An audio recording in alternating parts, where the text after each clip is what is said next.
Assalamualaikum warahmatullahi wabarakatuh.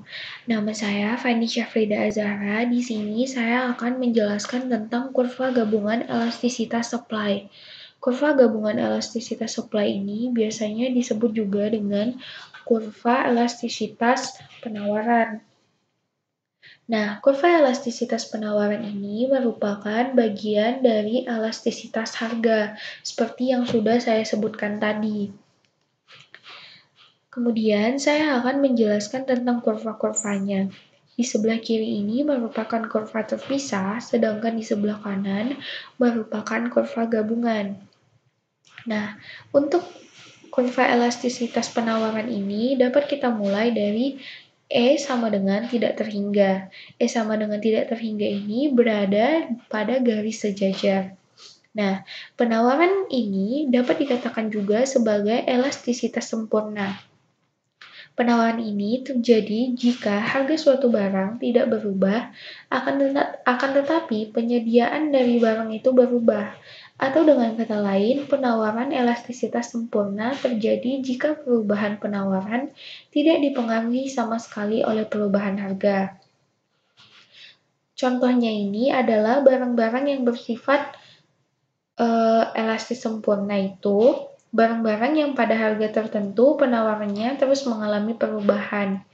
Ini tuh bisa terjadi karena pertambahan jumlah produsen, penggunaan mesin-mesin modern, atau faktor-faktor lainnya. Contohnya itu kayak VCD, buku gambar, dan lain sebagainya. Kemudian dilanjutkan dengan kurva elastisitas supply lebih besar daripada 1.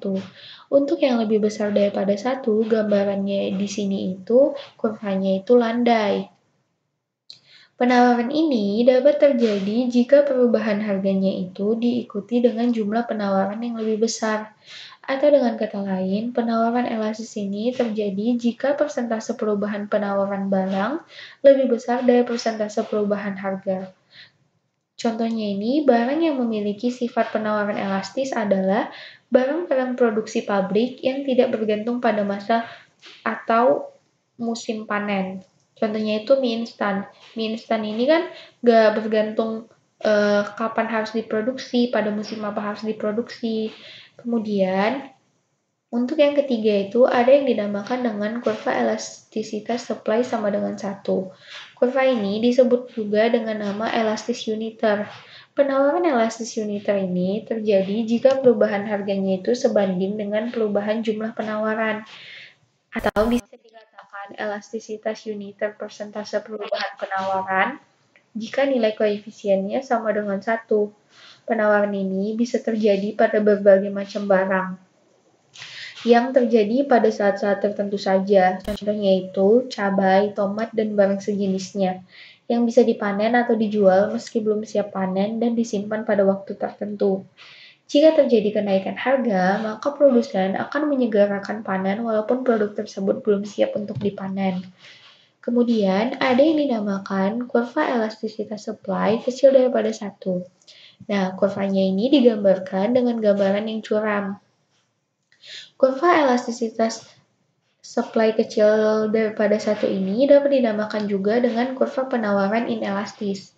Penawaran inelastis ini terjadi jika perubahan harganya itu berpengaruh pada perubahan penawaran.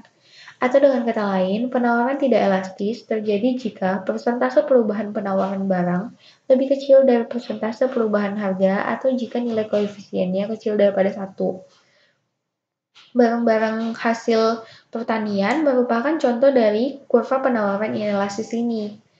Kenapa? Karena produk pertanian ini dibatasi oleh masa panen dan musim. Contohnya itu kayak buah durian atau buah rambutan. Kalau misalnya lagi musim durian atau rambutan, pasti penawarannya itu lebih tinggi dibandingkan dengan yang tidak pada musimnya.